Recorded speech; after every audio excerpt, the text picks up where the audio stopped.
You're listening to Interzone Pod. My name is Gareth Jelly, and in this episode of the show, I'm talking to Interzone's very own film critic, Nick Lowe. Find out more about Interzone at interzone.press and become an Interzone patron to get issues of the magazine and to read the complete archive of Nick's film reviews.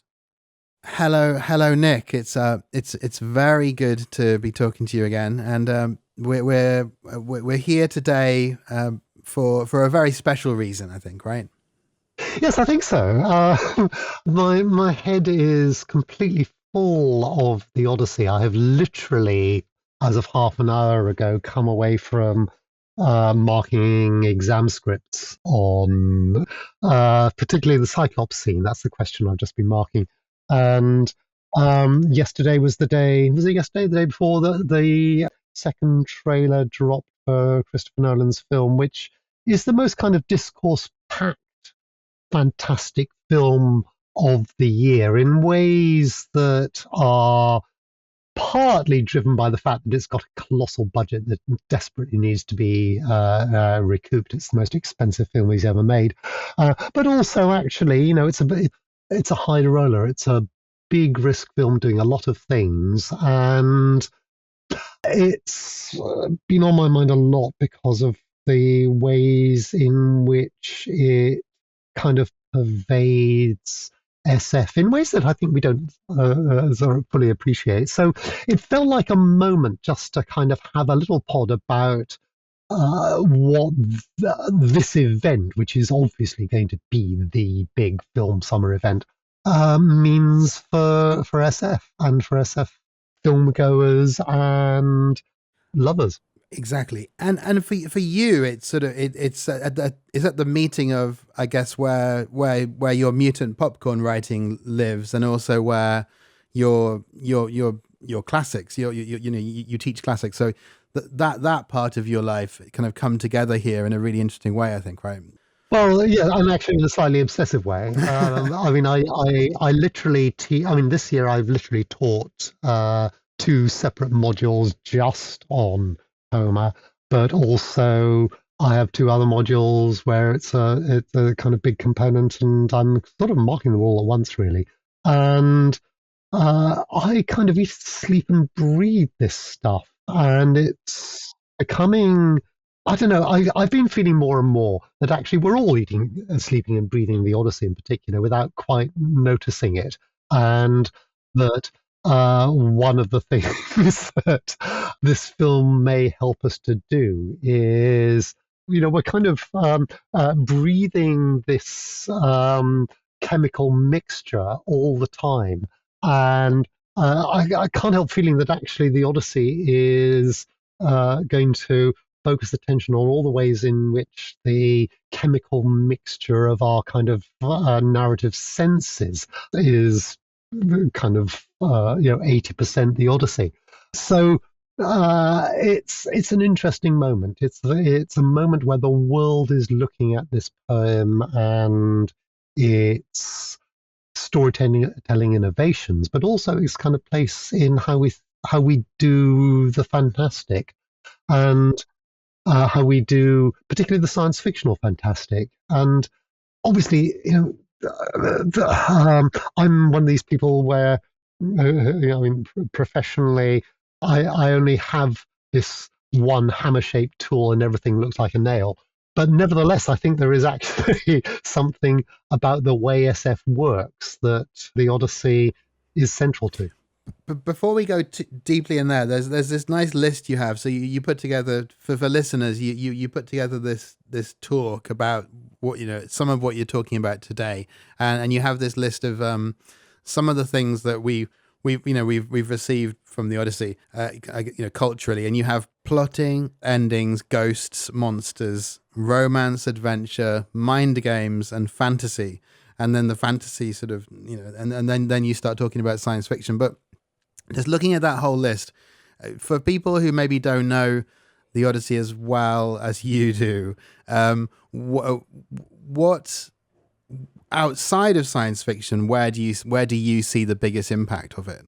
Well, the Odyssey became the kind of reference text. It's almost the kind of encyclopedia for the ancient world of storytelling techniques. So it's particularly influential on Greek tragedy, particularly the second half of the Odyssey, not so much the first half, but the second half of the Odyssey, the bit that tends to get rather kind of condensed, the bit once he's back in Ithaca, becomes a kind of manual of how to do really complex character led stories with gaps between intentions and outward performance, with sort of conspiracies, secrets, disguises, mistaken identity, intrigue, violent events being led up to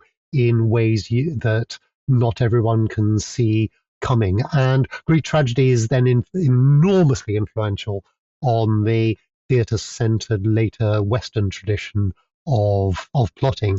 But it also invents the ending. It's one of the weird things. This is my first book was entirely about this. One of the weird things about Western poetics, as opposed to the great coeval Asian literatures, is we're obsessed with closure, and particularly with a kind of ending where, to put it in this kind of modern Hollywood sort of version, the hero, and it is one single hero, confronts overwhelming odds physically on one big soundstage and triumphs over them and gets the girl, and they all live happily ever after, as happens all the time in life. And the thing about the Odyssey that nobody really kind of fully appreciates is that it is the end of Greek myth. It's the end of what, until the rise of the DC and Marvel universes, was the single largest narrative artifact in human history. It's the end of the greatest, the biggest story ever told. And it invents this kind of pattern of ending that is actually kind of constantly being not only fetishized in the way we kind of look for closure in our stories, but actually is being literally physically recreated in texts which are unaware that they're just restaging the finale of the Odyssey. I say the finale, of course, it's not the ending of the Odyssey. The point about the Odyssey, which will be interesting to see whether something happening outside your window there. That's on my side. Yeah, yeah. That's it's okay. Yeah, it'll be interesting to see whether the Nolan film does this. But the point about the twist in the Odyssey is that after he's killed the suitors, spoiler, that's not the ending. The ending is how the hell you deal with the fact that he's just massacred 108 members of the heirs to all the elite families in his kingdom, and how you stop that propagating as a blood feud for generations after. And so, actually, the most important book in the Odyssey is Book 24, which, amongst other things, invents the Deus Ex Machina, but is also actually a book that deals with the societal kinds of closure that are needed in order for that kind of individualist closure to work. And that's just in terms of basic storytelling architectures. The Odyssey is also the poem that you mentioned ghosts. I mean, ghosts and monsters, and the fantastic more generally. The Odyssey gives us our basic template for what an afterlife would look like, and what it would mean to be sentient but disembodied. How can you be a mind without a body? What would the existence in a kind of world beyond embodied existence on Earth look like? And what would the inhabitants of that world be like? What kind of existence would they have? And the entire kind of later Western underworld tradition is derived from that. And that's before you get onto the fact that it's a story about coming home, about you're trying to identify the major emotional kind of needs that drive us as humans, as readers or watchers of stories, or as commuters, coming home to the family, and how that process is kind of put through the ringer if what you're coming home from is 10 years of incredibly traumatic warfare. But it's also a deeply psychological poem. And I think one of the things that is really difficult to carry off on film is just how much of the Odyssey is, which we think of as characters. We've got this sort of Harryhausen model. We think of it as battling stop motion monsters all the time. But actually, that's only a sixth of the poem. Most of it is characters sitting around a table trying to get inside each other's heads.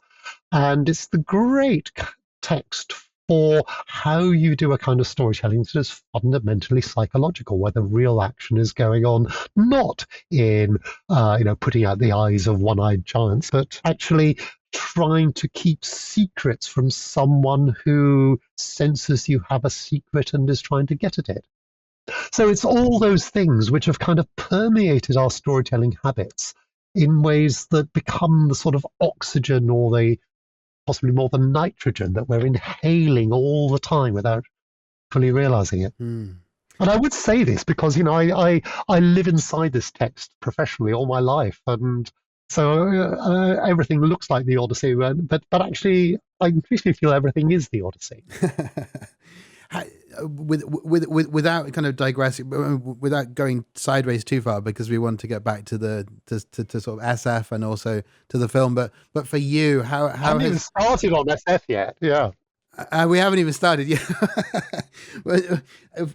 How has your understanding of it changed over time? Because we go back to stories and stories change as we return to them. And how has this story changed for you since you first encountered it? Well, I don't know. I mean, it started out as I think everyone goes through the same arc of experience with the Odyssey, that it's you initially encounter it through retellings which foreground books 9 to 12, which are the fantasy sequence, and at some point you encounter the actual text which frames that within a much more realistic story and has a very different kind of experience of how fantasy and in some ways quite hyper realistic storytelling interact with one another. And so, I mean, for me personally, I think I encountered the Odyssey first in, I think I still have this in the attic, in an otherwise forgotten children's encyclopedia that my parents had, I think, probably inherited from their childhood, called Noon's Pictorial Knowledge. I wonder if it's online somewhere. And it had a whole section on the Greek myths, which, like so many kids with, so many future or at the time nascent SF readers, you would sort of reread these sort of retellings of the Greek myths over and over again. And I can't remember when I first. I mean, I suppose probably I would have encountered the actual text at school. Probably, I mean, my first Homer set book was book 10, I think. It was Circe. And then I think I did book 9 for A level. No, it was book 7, 6 and 7 I did first for O level. So there was always a tendency to kind of lean into it through the more kind of exotic, fantastic books. So 6 and 7 are kind of, they're set in scarier. They're part of the kind of antechamber between the fantastic world and the real world of Ithaca that it's coming back to. But I think I read the whole thing in translation, I suppose, in school and in Greek when I got to university. But it comes, I mean, not so much as the Iliad, which thank God is not part of this pod, but the Iliad literally does become a different text every year you read it. The Odyssey has a kind of stability about it. It's about the things that matter. It's about coming home to family and how that orients your kind of sense of the stability of the world. And it's about a world with rules, whereas the Iliad is about discovering that the rules that we all think govern the world are basically just a kind of collective hallucination that we all buy into because it's too hard living without them. But the Odyssey, right from the opening page, says actually the world makes sense and good and evil exist, and the world is constantly training us in how to tell them apart and to understand the consequences of choices. And that in turn has been an enormously influential model for how storytelling works. Hmm. Going back to the Odyssey in science fiction, Yeah. in your talk, you sort of you introduce first of all how there's the sort of maybe I don't want to say conventional. There's the more sort of familiar way that the Odyssey is linked to science fiction, and then you sort of go beyond that. So maybe if we start with sort of how people, you mentioned Adam Roberts, and sort of how people have in the past connected the Odyssey to science fiction, and then we can kind of move on to the juicy bits after that. Yes, I should say that this talk is just a talk I gave to my students back in February. I wasn't really expecting to do anything more with it, but it was. I had a trailer just dropped. I can't remember why Nolan's Odyssey was kind of in our consciousness at the time, but it just sort of gelled with things that I'd been thinking about anyway in connection with the Odyssey's role in SF. And Adam, of course, is a colleague, head of English for his sins, having one of the worst jobs in the world, but he's doing it brilliantly. But I mean, he of course has a background in classics. I mean, his first degree was a joint degree in English and Latin at Aberdeen, and so Mm-hmm. he's really kind of steeped in the kind of classical roots of SF, and a big part of the argument of his history of science fiction is that it's basically a set of epistemological practices which are rooted in antiquity and then find different kinds of purchase on our strategies of rationalization as different world models succeed one another. But the kind of I don't know the kind of and this is not new. It goes back to Sam Moskowitz back in the early '60s when the first courses on SF, the first academic courses on SF were being taught, and they had quickly to come up with a kind of historical pedigree for the genre.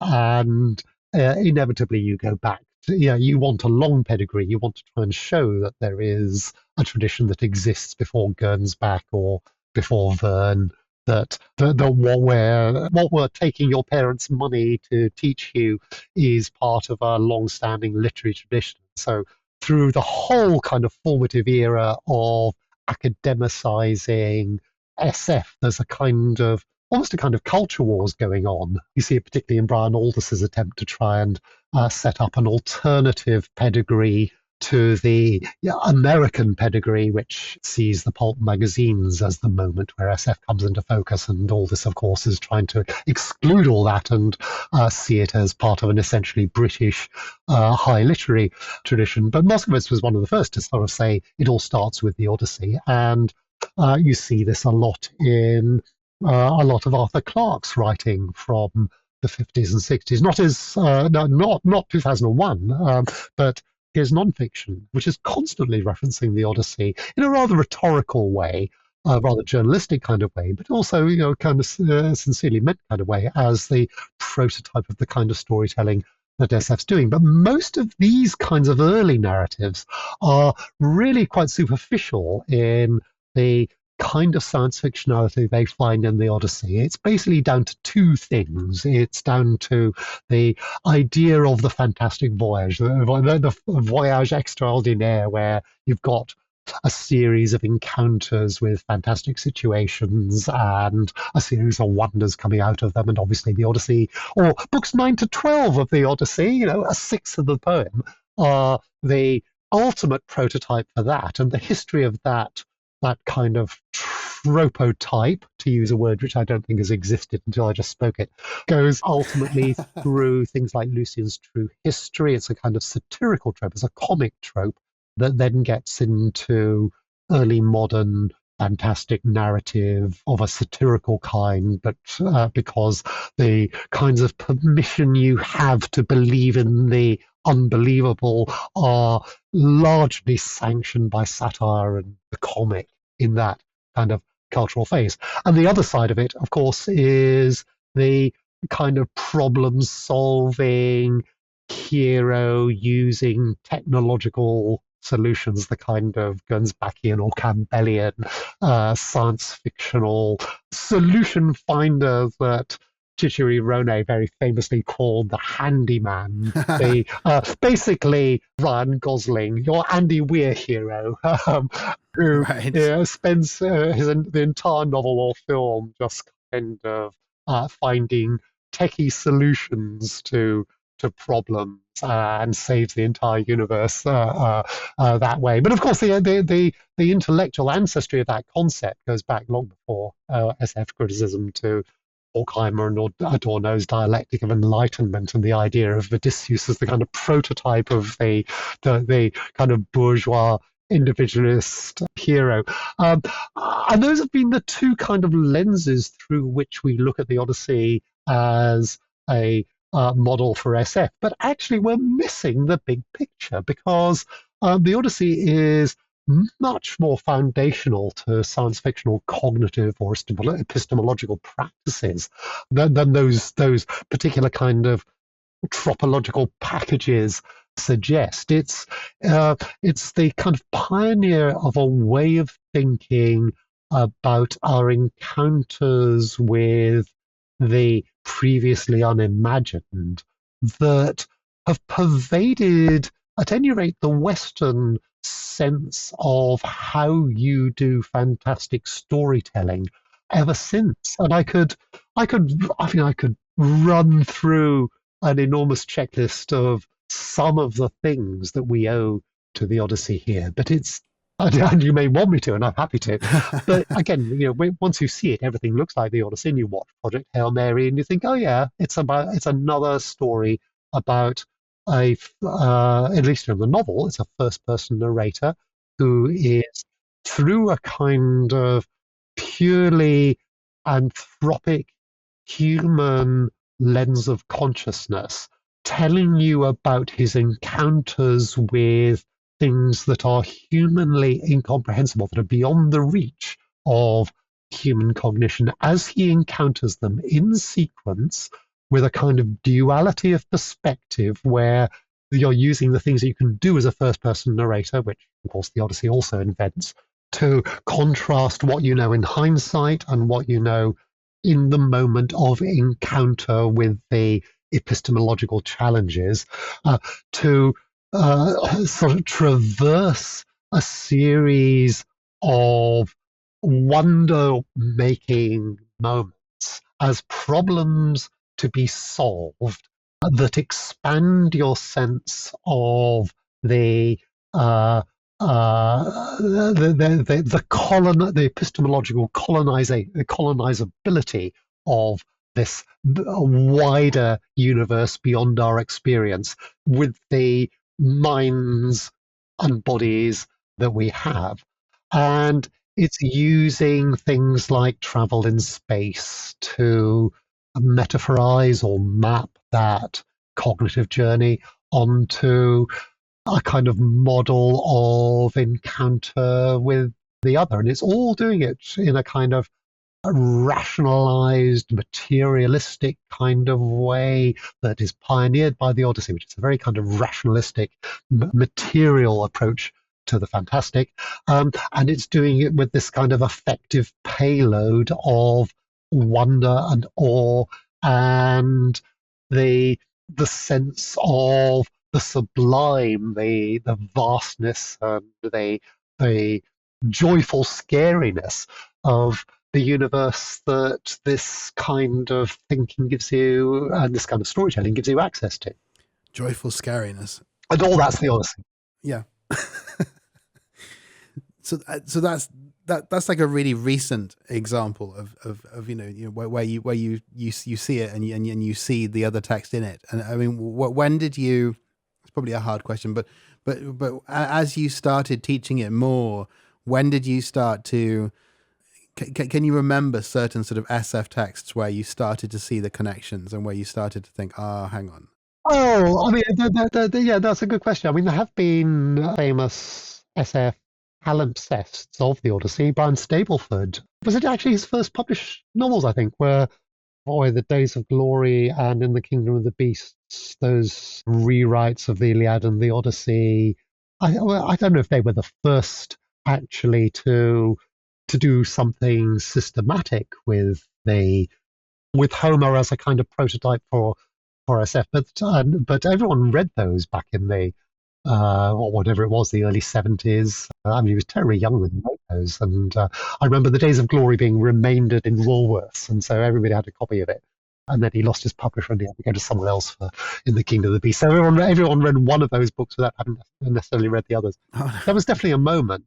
And the I was going to say anime series. It's a kind of French version of anime series, Ulysses 31. I hoped you were going to mention that. Yeah. Very early morning, Sunday mornings, I feel like. Yeah, well, classic example of, again, something the Odyssey invented without realizing it was inventing it was episodic narrative, where what I think of as kind of archipelagism, where you have a series of islands, and each of those islands is a kind of self-contained episode where you've no idea what you're beaming down to or landing on that week, but there is a kind of familiar narrative frame to it. So, you kind of land on the beach and maybe you see smoke rising inland, and so you send out a scouting party, or you beam down Kirk and Spock and your various red shirts to go and investigate. And but you've no idea what kind of an episode it's going to be. And that's one of the thrills of those books of the Odyssey, that you have no idea what kind of encounter you're going to have. Is it going to be a friendly one? Is it going to be a slaughterhouse? Are you going to encounter humans? Are you going to encounter aliens? Are you going to encounter aliens who initially look like humans, and then suddenly you have a terrible realization that they're nothing of the kind? And all of those are part of the gallery of possibilities that are there in Odyssey 9-12. And Ulysses 31 was the great kind of model for how you do that as episodic television. And there is a sense in which the Odyssey invents episodic television, certainly in the spaceborne genres, but that also is quite a historic milestone, I think, in the explicitness with which the Odyssey sort of gets into science fiction. So I don't know when I first noticed it. I mean, as a teenager, I was reading SF long before I actually read any Greek. So I I think, again, when you're reading the Odyssey as an SF fan, everything kind of looks like science fiction. But I think at quite an early stage, you see that there's an intimate relationship between them. It took me a long time. I'm still really working on it to kind of think historically about it, and to start realizing the kind of routes through which the Odyssey model propagates into to Western and ultimately global kind of sense of narrative poetics. Mm-hmm. You've talked, you've kind of touched on different things. So looking down this sort of list here, you mentioned sort of narrative, how it kind of invents sort of episodic sort of storytelling in that way, and also I wonder if you could talk a bit about sort of the cosmic bicamerality point you have on the list, because I think that's sort of super interesting. Well, yeah, I mean that's just, I mean, it's not new in the Odyssey. It's there already in the Iliad and in the half a millennium or more of preceding oral epic tradition that they came out of. And in a way, it's even more important in the Iliad. But the world of Greek myth, and specifically of Homeric epic, has these two layers to it. There's a world that is inhabited by people like us, who live in human bodies with human brains and encounter the world the way we encounter it. But there is also this kind of upper level to the world, this reality that we as audiences of these poems are shown or given access to, given card keys to, which is the world of the gods, who can see the bigger picture. They're not constrained by the limits of human knowledge, and they are, of course, the ones who are calling the shots invisibly behind the scenes. And this, what I think of as a kind of bicameral relationship between worlds, between epistemological spaces, if you like, is foundational to, I mean, all the fantastic genres in different kinds of ways, but in science fiction particularly, there is this sense of there being a reality out there that we can't perceive, a transcendent realm of truth that is beyond our perception, senses, or experience, but nevertheless does ultimately, is more real than our limited experience of it. And in the Iliad, this is very important because of the way that it becomes a device of irony, because you see the Iliad is all about people making terrible choices that are going to blow up in their faces, and we and the gods can see this long before they can, and so it becomes a prototype, what you might think of as a kind of tragic world model in which the limitations of human knowledge force you into catastrophic choices that bring about not only the absolute opposite of what you intend by those choices, but the thing that you least want to happen in the world.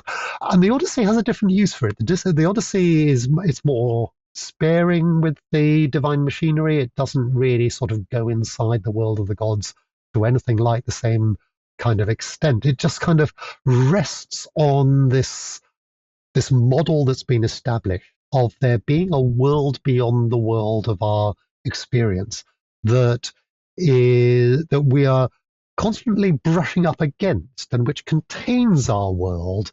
But in the Odyssey, you're able to traverse, you're able to make physical journeys out of our world into the outskirts of this kind of transcendent reality. So the Odyssey, I mean, there's a bit in Iliad 23 where the ghost of Patroclus appears to Achilles in a dream.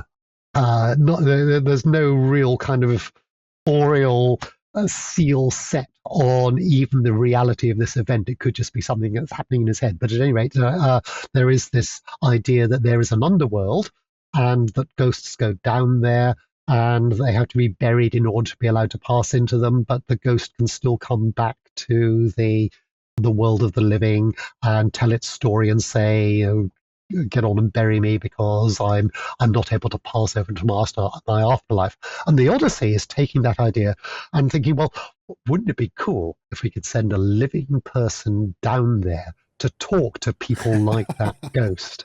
And what would it be like? First of all, what would it be? If you sent the smartest guy in the world, if you sent the kind of the cleverest guy in Greek myth down there to ask really awkward questions of ghosts and really try and really kind of send your Andy Weir hero down there to ask difficult questions of ghosts. What are the rules of this place? How do I make stuff work? But also, actually, you kind of convey what he feels about these incredibly scary encounters with the unknown. That's the kind of thing that the Odyssey really likes doing, and it was absolutely ransacked by later authors, particularly Plato. Plato is very important in this, for how you can use the underworld to think about the world beyond the world of our accessible or our existing cognitive access, because Plato, of course, believed insanely, but very influentially, that our world is not the real world, that the real world is precisely that world we can't access with the senses and the body. And what would it be like? How do you tell stories about it? How do you imagine what reality is like if it's not at all like our reality? So that cosmic bicamerality is the thing that the Odyssey kind of science fictionalizes. It says we can make it spatially accessible or traversable. It doesn't have to be necessarily in space. You can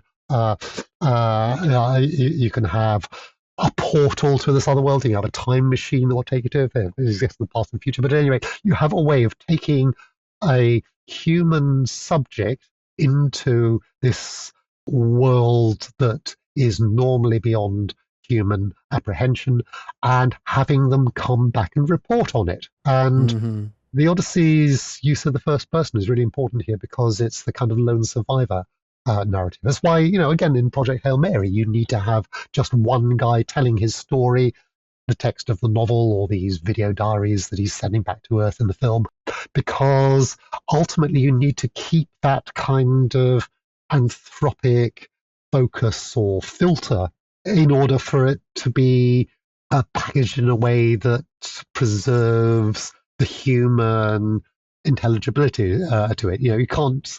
There's a reason why Star Maker has never been filmed. Uh, Hmm.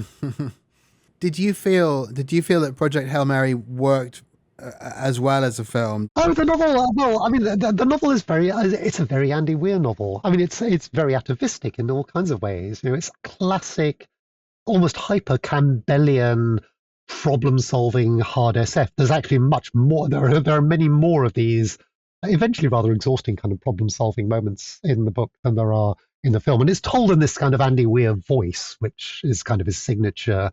And you either kind of love or hate, or at least learn to live with this sort of breezy can-do attitude that in some ways is very problematic. And people have said this about I don't know, they said about the novel, they certainly said about the film, that it kind of depoliticizes collective endeavor and provides us with this kind of reassuring comfort blanket of a version of science fiction in which one clever guy with an attitude can sort of save the entire cosmos. And what the hell Sandra Hüller's inner life is, and how the politics of managing to give her all the power in the world and get all nations to unify behind her. That's not part of the story because she's not telling it. Right. That's that is definitely an issue, but it is a brilliantly adapted. I mean, the film had the benefit of a pandemic and two strikes to kind of hone itself. And Drew Goddard, who of course adapted The Martian and was already a close friend of Weir off the back of that, is absolutely, he's really tuned into what is filmable about a fairly unfilmable book. I mean, I would not have seen this as a natural. I mean, it only got made because they were going to do Artemis. Lord and Bella were going to do Weir's second novel, Artemis, which is, in some ways, I mean, I would say it's his best, but has had a Okay. slightly mixed reception, and that fell apart. And so that's why they got first dibs on this one. So really brilliant people adapting a fairly unpromising novel in ways that have clearly clicked. And as a work of adaptation, I think you really have to admire it. It's very, very smartly done, and I would forgive it a lot. Just the fact that it does the final page, because the final page of the novel, which is also the final shot of the film, and you're spending, if you know the novel, you're watching the whole film thinking, are they going to do it? Are they going to do? Because it has this fantastic payoff at the end, absolutely on the last page. It's not the famous payoff. There's this famous twist in the third act that is very clever and very un Hollywoodly. And if you don't know it's coming, you're wondering why they're doing a lot of the things that they're doing. But actually, the real payoff is the final page, which is that brilliant final shot of the film, which is, and I don't know whether it's just, is this a spoiler?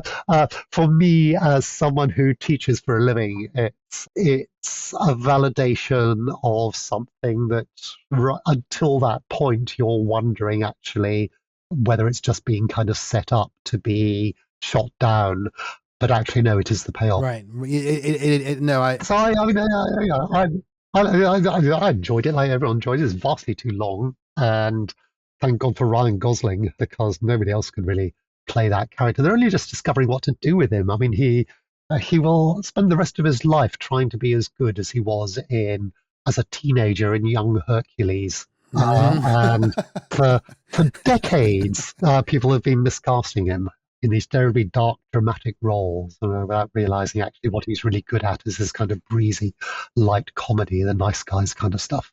hmm Yeah, yeah. There's a great YouTube video. I think it's something like the many disappearances of Ryan Gosling or something like this, and it does break down wonderfully how many how many stages there have been to his career, and I thought this was I couldn't imagine the film working with anyone else in that role. It was such a perfect performance in such a funny film, and such a moving film, and that ending is very powerful. Without spoiling it, that ending is He would have been better than Matt Damon in The Martian.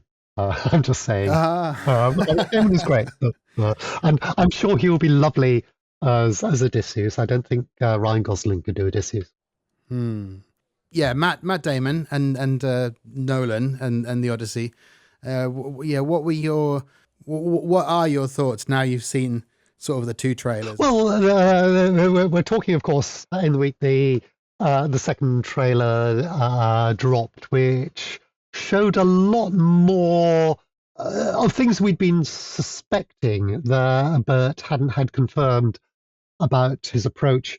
When I was doing the talk, have I explained what this is? This was a talk I did back in February to my students after the first trailer dropped. Mm-hmm. Yeah. We hadn't seen any of that, and so there was. I mean, as you'll be aware, there's an enormous amount of discourse around this film, partly because it has a colossal budget to recoup, and it's by no means a sure thing, even after Oppenheimer, that the audience is there for it. It's a slightly unfashionable genre, and you're starting to see the potential for a backlash there in some of the conversation that's been going on around the enforced American accents and slightly sort of slangy contemporary dialogue, which seem to be pushing against our notions of kind of classical epic film. And so it's always risky to get involved in the Nolan discourse about a film that hasn't been released yet. But it is clear that he's thought. I mean, I thought the first trailer actually was a really good glimpse into how he's thinking about it. So the first trailer was the one. I say the first trailer. I mean, the first trailer was that rather kind of IMAX, that cinema only IMAX teaser. The first full trailer was the one which is mainly Tom Holland and John Bernthal as Telemachus and Menelaus doing a version of that scene from Book 4 where Telemachus is in Sparta trying to find out from other survivors of the Trojan War what happened to his dad, and he's taken in by Menelaus, played by Bernthal, and Helen of Troy, played by Lupita Nyong'o, who you can see out of focus in the background. It's obviously her, but she still hasn't been confirmed in the casting.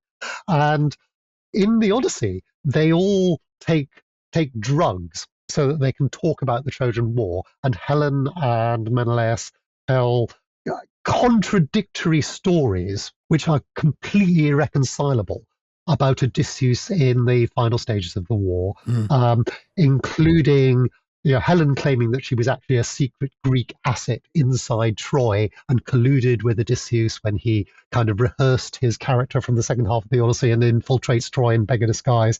And then Menelaus saying, well, I was there in the horse with him and you were trying to trick us into revealing ourselves. And what that has been replaced by in that scene that was there in the trailer is, and this was shown in full as a 6 or 7 minute sequence in IMAX screenings, early IMAX screenings of Avatar Fire and Ash. So we've now seen this sequence, those of us who were in the right cinemas to see it. That has been substituted by a bravura, wordless sequence showing the entire sack of Troy, which is based on the song that the Phaeacian bard Demodocus sings in Book 8. So it's taken the other Trojan horse bit of the Odyssey and pasted it in over that moment in Book 4 in a way that shows that he's thinking structurally about, but also actually in quite sort of sensitive ways about what's in the poem and what he can combine. And what that tells you is, first of all, he's doing Book 4, which I think no previous adaptation has done. He's doing Telemachus's journey. We already knew that it's starting in Ithaca as the poem does, and eventually returning there. But Telemachus is a very important part of it, and that I think is an encouraging sign. But also, he's obviously having to pare away some of the psychological complexities, like the fact that everyone's on drugs and the fact that there's this married couple of survivors who were the people around whom the war was fought, who have very different versions of what was going on even at the end of the war. So there are going to be simplifications of that kind all the way through. And what I suppose we've learned from the second trailer is that there's a lot of proper kind of epic set piece action. So there's a sequence that's initially rather baffling, but people seem to think it's the Lystragonians, which is a huge kind of set piece battle with giants in armor that that feels like you're getting your kind of IMAX spectacle money's worth, but also that it's really leaning hard into the kind of stuff that Umberto Pasolini's film The Return, which came out last year, builds its entire film around the stuff back in Ithaca, which is half the poem. And for most real Odyssey fans, taste the real heart of the poem, which is a very, very different kind of storytelling.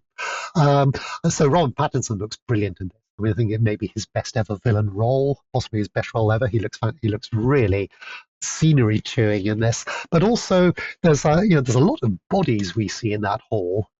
He's got a lot more money to splash around than Pasolini had, and so I think we're going to get a big third act slaughter sequence, which will be which obviously we're not getting any glimpse of at all. You see that scene with Anne Hathaway as Penelope holding the bow, and the fact that Mia Goth's character, she's playing Melantho, the ringleader of the enslaved palace women who side not with Team Odysseus but with the suitors, means that we're going to see what happens to them. They've been notoriously the most revisited and re-problematized bit of the poem. I mean, the poem already problematizes them. The maids that get hanged as part of the slaughter, and people seem to think that it's a new discovery that there's something rather horrific about killing these sort of 12 enslaved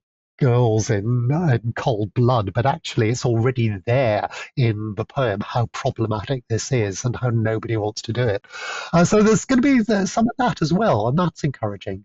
But there's also some really terrible dialogue, and I don't know what to. I don't think the Nolan who wrote what did he write on his on his Todd and things like Inception or what else is unadapted, really good dialogue would have used the term like some snivelling bastard, but we'll see. We'll see. It's going to be a deeply thought film, and there will be significant disappointments, but it is going to be an interesting take on the Odyssey. Not necessarily the most interesting. I think there've been at least two great adaptations of the Odyssey, which one way or another have been by people associated specifically with SF film, that remain, I think, only known to total nerds. But it's good to see Nolan taking a crack. The one that might not be as well known is the I've lost a year now. Maybe you can remind me. What year was the script? And the Nicholas Meyer one. There was. Well, sometime in the early 90s. I mean, the chronology, yeah. So Nicholas Meyer, just to remind everyone of who this absolutely towering figure is, he's still around. I mean, he, of course, is the writer-director of Star Trek Wrath of Khan, and that, the man who single-handedly saved not only the Star Trek franchise, but also with half the budget of its predecessor, but also actually that entire genre of Odyssean space opera, and the hornblower in space kind of subgenre, which is very explicitly what it was. I mean, he was reading hornblower novels, and he said, "Okay, I can do this." I think he reinvented hornblower in space, but of course, he had long pedigree before that as the writer-director of Time After Time, and The Day After, of course, which is the kind of American counterpart to, I suppose, Peter Watkins's, what's it called again? The great post-Holocaust nuclear film. Oh, you mean The War Game? The War Game, thank you, yes. Or Mick Jackson's Threads, I mean, it's the post-nuclear apocalypse film that gets under American skin. So he's a really important figure in SF. But he's also someone who had a long-standing obsession with the Odyssey.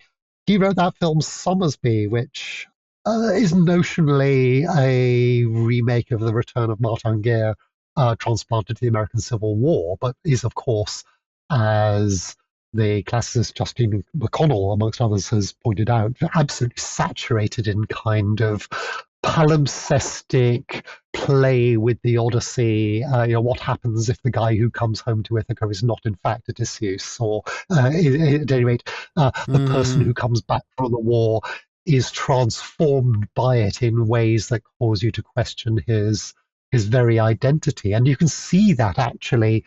You can see that plot, not just in Martin Guerre plots, but I was thinking yesterday, of course, Aldous Budrus's Who, both the novel and the film by Jack Smite, are all about that. What happens when someone who's been through a traumatic experience overseas comes back and claims to be this person, and how do you establish his real identity? So it's a great kind of science fictional plot, and Meyer had already been flirting with that at the time he came to write the Odyssey, which was after the death of his wife. He was widowed and absolutely broken. He could not do anything, but he got this opportunity to write a TV miniseries, a two-parter around the Odyssey, and he thinks, I can do this, I can adapt it, and he absolutely falls in love with it, and he yeah, possibly is already in love with it, but he really goes for it in a way that I think you can see Nolan going for it and bringing in things that, in a very Hollywoodized way, but in a very thoughtfully Hollywoodized way,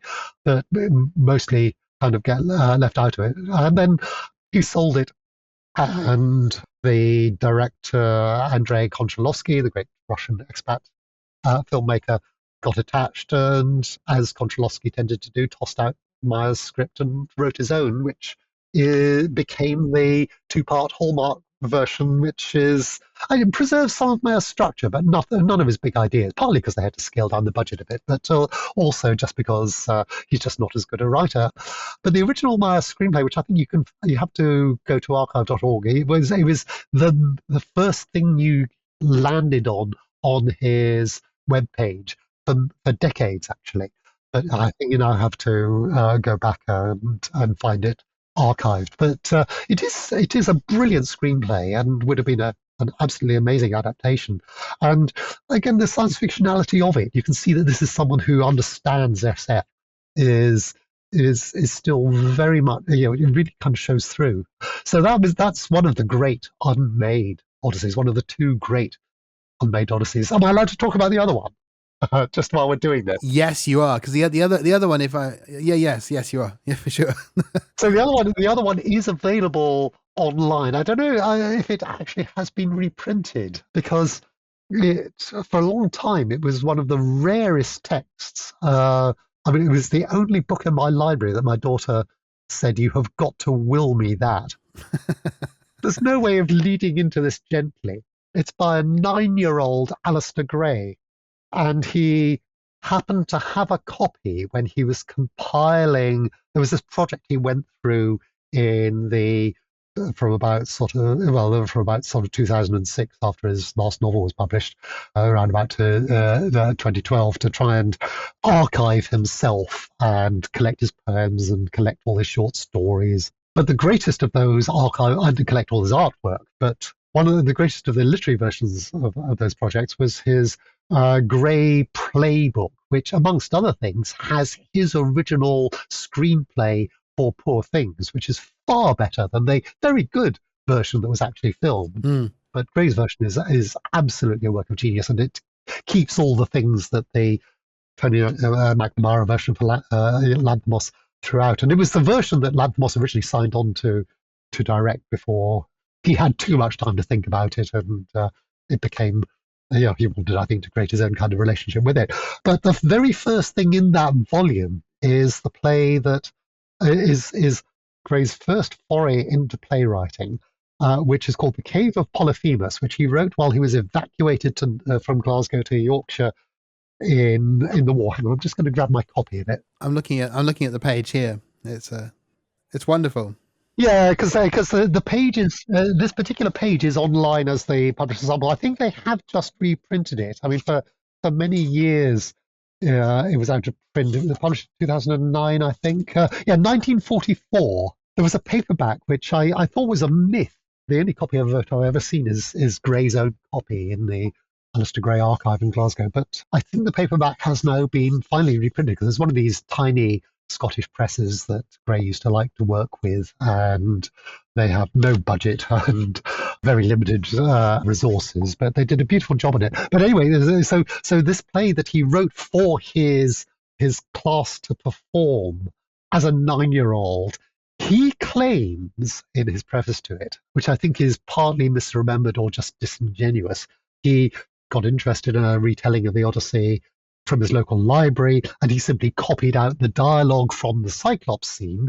But actually, that cannot possibly be the case because he's adapted it in this very, very clever way as a one-act play that, with a new twist ending, that conflates scenes from different days into a single continuous sequence and has thought very carefully about exits and entrances and what you can show on stage and what you can't. And it's actually brilliantly condensed. And he cast himself not as Odysseus, but as Polyphemus. He cast himself in the monster role, and it's the beginning of this kind of identification with these tragic monster characters that carries on right through later life. And you can see the ghost of that scene and that adaptation of it and of the Odyssey more generally in so much of his later writing, including in Poor Things, actually.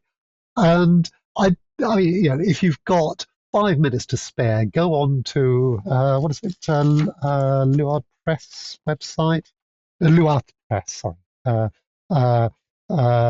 luath.co.uk, and check out that page because it is absolutely exquisitely done and it's kind of unbelievable that it was the work of a 9-year-old. But he says, my dad typed it out and he still had the TypeScript. I'm sure, he hasn't doctored it. I'm sure it is actually exactly as he wrote it. But the other really great Odyssey adaptation that the world deserves to rediscover, I think, and again from someone whose entire kind of science fictional education was based on the classics, was based on, not just the classics, but on reading a lot of Wells. He was a big reader of Wells because his dad had a subscription socialist library with lots of Wells titles on the family bookshelves.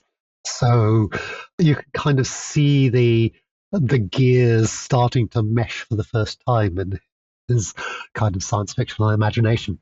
So I don't know what the status is of the promised reprint edition of the Gray playbook that includes both the fabulous Poor Things screenplay by Gray himself and this wonderful Cave of Polyphemus Juvenilia. It was supposed to come out there was supposed to be a reprint in paperback in February, but when you now go to the publisher's website, it says temporarily out of stock, and it seems to be the same on Amazon. But nevertheless, you can read it you can read The Cave of Polyphemus as part of the sample if you scroll down to what looks like a kind of embedded video. It's actually an embedded sort of flash-like content link that says Yumpu on it, down under the reviews and above the about the author section, and just keep paging forward through it and then just screenshot it or something because you'll want to keep it. It's just a single double page spread of his introduction and a single page of the book with the script on it, and it's gloriously revisitable. It's a keeper, but buy the book as well because the Poor Things, if it ever comes out, because the Poor Things screenplay is worth the volume in itself. And I forget which one it was, but you spoke in great detail about that. I feel like you covered that in one of the episodes about that screenplay, or at least kind of touched on it. So yeah, if you go through the Interzone Pod archives, there is an episode there somewhere. Yeah, well, it would have been when Poor Things came out, and which was absolutely one of the great SF films of its year. I still think that the grey version was even better, but you can't complain because uh, the film they made is its own thing and a wonderful thing. Hmm. So the Odyssey, is there anything that you've been itching to get off your chest about it that we haven't covered? Well, I think we have. If anything, we've overdone it because well, we've been caught up this in Universal's attempt to kind of whip up a sort of viral, discursive fever around this film. And we're kind of playing the studio's game in speculating about what it's going to be like. I mean, the other thing the one thing we haven't touched on that Nolan mentioned when he did an interview on Colbert, I think, at the start of the week, is that he is leaning into the invention of non-linearity, Mm. because not only is, of course, 9/10 of the timeline of the story told in flashback and in a very distinctive and influential kind of first person flashback, but also there are two simultaneous plot strands running in parallel, and the poem has a lot of trouble doing that in oral tradition in ways that rather made me think of the problems that Tolkien was having in the timeline of the Two Towers, but without the benefit of writing to kind of make them reconcile. And also, of course, what we don't talk about is that even within the flashbacks, there are flash forwards. Because in the underworld scene, he meets the prophet Tiresias, who is the first representation of a mind that lives outside time. And he tells in the future tense, well, in the present tense, actually, things that are happening in the future because he's got this kind of cognitive access to past, present, and future. And I suspect that Nolan, who never met a non-linear opportunity that he didn't jump on and try to molest, will find new things to do. I think there's a lot about what this film is going to do with its source material that we haven't seen on a structural level yet, and that's going to be something to come out in the wash. There's also just the question of who the hell is Charlize Theron playing? Is she Cersei? Is she Calypso? Have they combined the two characters, which is going to be problematic, because the whole point of Cersei is that he's got his crew with him and she can turn them all into pigs. And the whole point of Calypso is that he's absolutely on his own. And you will see her named in the different versions of the cast as one or the other. And it does look as though somehow they're combining those two characters. And I don't know, I cannot see a way in which that's going to work without losing something fundamental. But she does seem much more Calypso than Cersei in trailer 2. So who knows? But this is already getting into kind of nerd territory and playing the studio's game in kind of artificially inflating our excitement. When they put the IMAX day one tickets on sale a year in advance, people were kind of, including my students, were kind of jumping to go online and buy them. And I was thinking, come on, guys, we're being free publicity. And I kind of apologize for however many hours we've gone on for now, for having kind of allowed ourselves to be unpaid labor for the studios. But it's in service of what I think is a good cause. I would like this film to clean up. It looks like the second most interesting film of the summer after Teenage Sex and Death and Camp Miasma, which is the one that we're all really looking forward to. And that's coming out when? Release dates. So the Odyssey is 17th of July. Have I got a date for Teenage Sex and Death? We were talking about this beforehand, but did we actually say it live on the podcast about Spider-Man? No, I don't think so. Because Spider-Man is coming out on the 31st, taking whatever IMAX screens the Odyssey hasn't booked out. And the irony of it, of course, is that the most recent trailer that dropped for that, is Tom Holland and John Berntal being their Marvel characters, after we will have just seen them being their Homer characters. And I was there in Glasgow when they watching that scene. I didn't actually get to see it shooting. I just got to see it being set up, and we didn't even know that the Punisher was on set. But it's a great kind of summer moment. I think that one.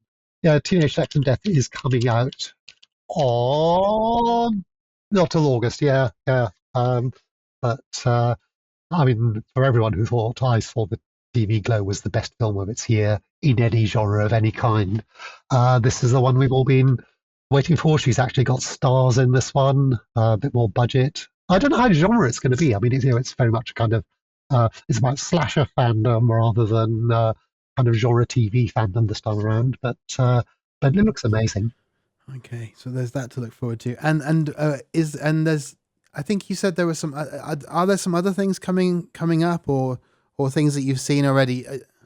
Well, I mean, the summer is kind of, a blockbuster a week, and some of them will be interesting and some will be less so, but they're very much kind of studio product. I suppose the one that, the big film that is doing something original is going to be Disclosure Day, reunion of Spielberg and David Koepp, who's David Koepp's last film, of course, was Cold Storage, which I absolutely loved. It's kind of got a bit lost in the mix, barely got a release over here, but that was absolutely joyous. And this is Spielberg back on classic Spielberg science fictional territory with his top writer on it, and really, really good people in the cast. Could be great, but otherwise, I think the other film that looks interesting of the major summer releases is Backrooms, which is a bit of an unknown quantity, but the buzz seems to be quite good on that. I think we're going to have a more interesting autumn season than or particular Christmas season than the summer season. I'm not sure anyone's terribly excited about Mandalorian film or Masters of the Universe or Toy Story 5 or live action Moanas or another Minions. Supergirl could be interesting, but I think it's probably going to be the back end of the year that has the really cool releases. Hmm, hmm. Before we started recording, you mentioned that there was something you'd seen around the time of the Lunar New Year, a Chinese film, I think, right? That's right. Oh yes, wow. Well, this will be in the imminent issue, but I haven't seen anyone else really kind of go for it. So this was, of course, of course, all the Chinese blockbusters come out at Lunar New Year. It's the great season for expensive, big audience. It's kind of all summer happening at once. Was it last year we had Ne Zha 2, I which think it was. Yeah, I think so. biggest Chinese film of all time and biggest animated film of all time, biggest film of the year. And there hasn't been anything quite that league, but the most joyous thing I've seen all year, and it will take some beating, is a film called Per Aspera ad Astra, Latin title, but Chinese film, which, oh God, if I could, how to describe it, it's a great kind of maximalist mashup of all the kind of iconic interplanetary and intraplanetary SF blockbusters. It starts out as Passengers meets Inception, and sort of metastasizes into 2001 meets The Matrix with lots of other stuff along the way. So the premise is that there's a very Chinese colony starship carrying vital agricultural workers to a new star system, but their version of hypersleep requires protection against cognitive atrophy by Ah, feeding all the hypersleeping vital agricultural workers and starship crew custom dreams, which are monitored by a shipboard AI. And so there is just one little kind of human engineer awake. And then, of course, you have the kind of passenger situation of there being an explosion on board. And so you need to wake up somebody who knows how to deal with it. And wouldn't it happen that the captain is this young female sort of dynamic potential love interest, but the system because the AI that would enable you to wake someone up has been taken out. And so you have to go into their dreams. You have to hack into their dreams as a non-player character and bust them out from the inside. Wow. Um, and so there's a chain of this, of just waking up characters you need to have in the film as what turns out to be the first act. And then the twists start happening as the dreams are starting to leak into one another. And the question of whether you've woken up at all and whether anything in this film is real start to get more and more insistent. And by the end of it, you're kind of, it's a bit like Doctor Strange in the Multiverse of Madness, that sequence where they're kind of hopping through, there's a sort of, is it a 1 minute sequence which goes through 20 worlds in a minute?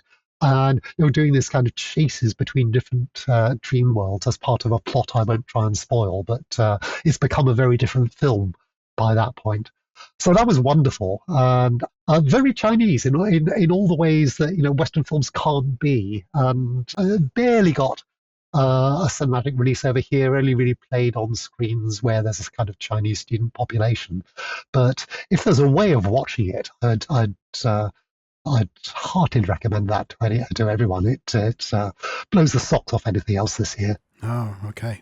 Okay. So far. High praise. So far, right? We're still early. Yeah. That was a fascinating talk about lots of different things. Do you want, before we go, to mention the interesting alternate reality scenario you were touching on, about how when Troy and Batman Begins, that's the kind of the heart of it, right? So like we could be living in a very different present if different choices had been made.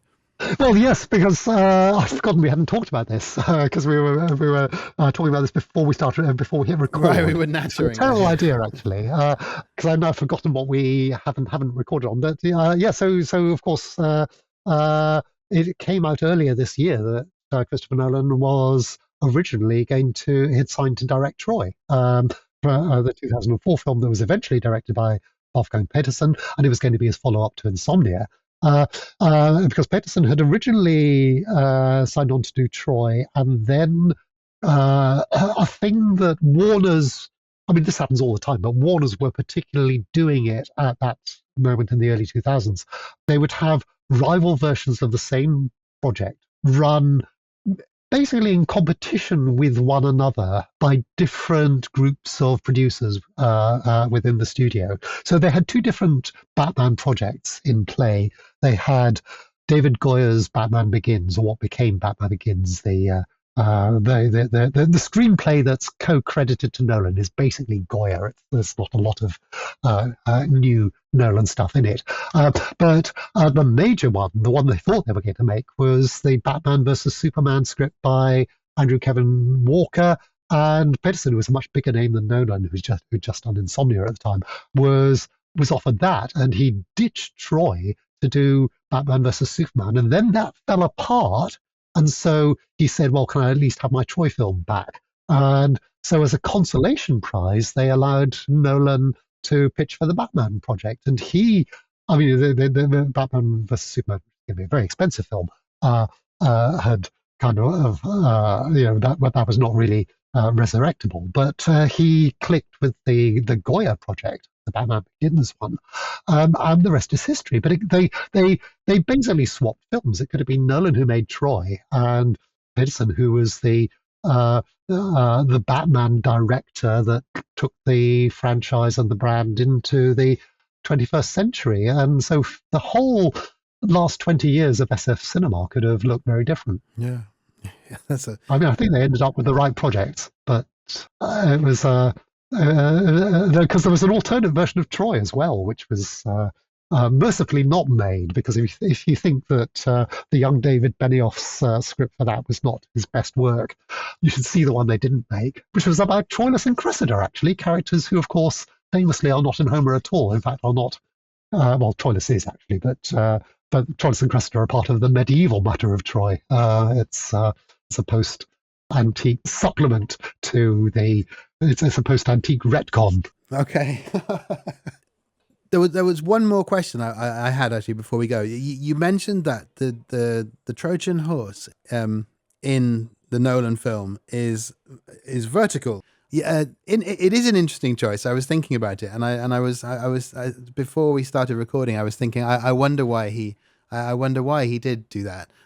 Well, there's a scene that's in the Sacred sequence that played before Avatar, which takes us inside the horse, and it's based partly on Menelaus's narrative in Odyssey 4, but it's also using things from Virgil's adaptation of the Odyssey 8 passage as the blueprint for a full scale narrative of it in Aeneid Book 2. And it's the bit where the Trojans are debating whether to take the horse into the city, and they test it by throwing a spear into the flank. And what happens, and I hope this is a big spoiler, what happens in Nolan's version is that you see the spear actually hits someone inside the horse, and they're all having, and Odysseus has to silence him, and they have to kind of clamp a hand over his mouth. But that's based on something different from Menelaus's speech in the Odyssey. So he's collating things in interesting ways. And that scene is framed in a very interesting way, which we haven't seen in the trailers. It's only in those clips, but it's almost in a kind of phone screen portrait orientation.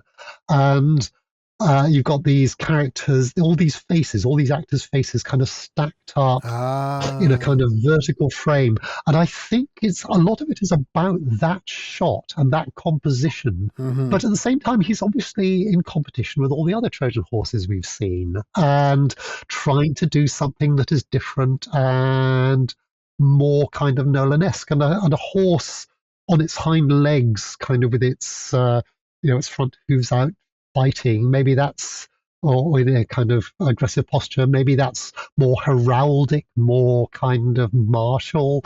It's difficult to, I'm sure he will get asked questions about these and will give interviews on it. It's a very striking choice, but I think the interior is an important part of it, and I don't know whether that determined the choice, but that does seem to be one of the things he's thinking about, how you do that scene where you've got the perspective of those inside the horse, and one of them is mortally wounded, and they have to deal with that situation live, and what kind of screen framing is going to work for that situation. Interesting. Thank you very much. Thank you for coming on. Hopefully we'll do another one sooner. And you have Mutant Popcorn will be in the next issue. Yeah. I think your list was, the list you sent me had over a dozen films. I've lost track.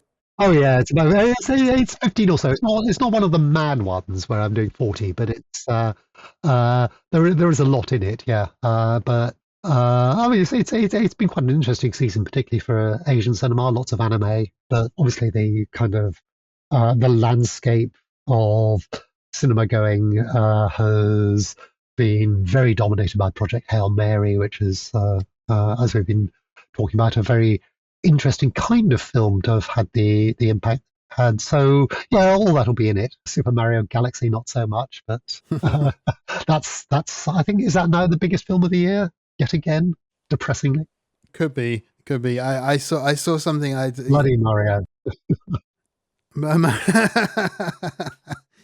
I haven't seen all of it. It features Star Fox, is that right? Is there a cameo or something? There is, yes.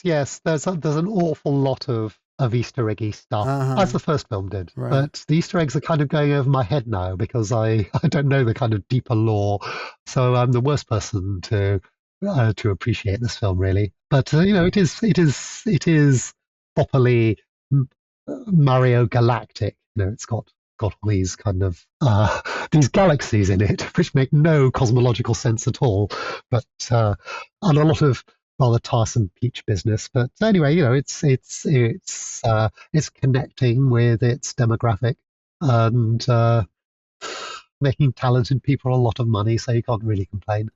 Right. Okay. Have a great rest of the day. Thanks very much for coming on, and we'll talk again soon. Yeah, fantastic. Thanks so much. You've been listening to Interzone Pod with me, Gareth Jelly, the editor of Interzone, and my guest today, Nick Lowe. Find out more about Interzone at interzone.press. Thanks for listening. See you next time.